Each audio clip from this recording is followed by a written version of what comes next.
지난 2017년 2월 1일 박근혜 전 대통령 탄핵소추위원이던 권성동 국민의힘 원내대표는 당시 퇴임을 앞둔 이정미 헌법재판관 후임 임명 절차에 대해 이렇게 말했습니다. 대법원장이 추천을 하고 대통령 권한대행이 임명하는 절차를 최소한 한 달 전에부터는 밟아야 되는 것이 아닌가. 공석인 헌법재판관 후임을 대통령 권한대행이 임명하면 안 된다고 한 오늘 발언과 반대입니다. 반면 당시 민주당 추미애 대표는 박한철 헌법재판소장 후임을 황교안 당시 대통령 권한대행이 임명할 수 없다며 반대했습니다.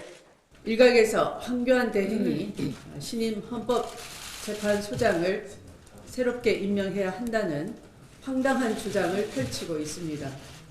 한마디로 어불성설이라 할 것입니다. 당시 여야 입장이 엇갈린 건 헌법재판관 추천 주체가 다르기 때문입니다.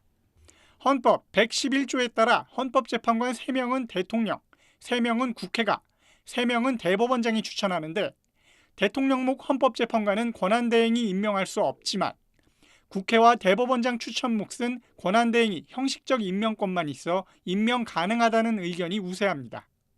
당시 권 원내대표도 같은 의견을 밝힌 바 있습니다. 이정미 재판관 후임은 대법원장이 추천하고 대통령이 임명하는 구조고 이때의 대통령의 임명권은 형식적 임명권에 불과하고 실질적 임명권은 대법원장이 갖고 있습니다. 민주당도 당시 이정미 헌법재판관은 대법원 추천 몫이라 권한대행이 임명할 수 있고 박한철 전 헌재소장은 대통령 추천 몫이라 안 된다는 논리였고 지금도 같습니다.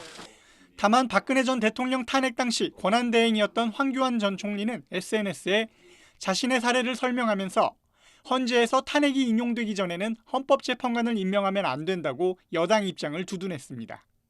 7년 전과 서로 말이 달라진 건 재판관 6인 체제를 유지하며 최대한 결정이 늦게 나오길 원하는 여당과 재판관 9인 체제로 신속한 결정이 나오길 바라는 야당의 상반된 입장 때문입니다. SBS 강청환입니다.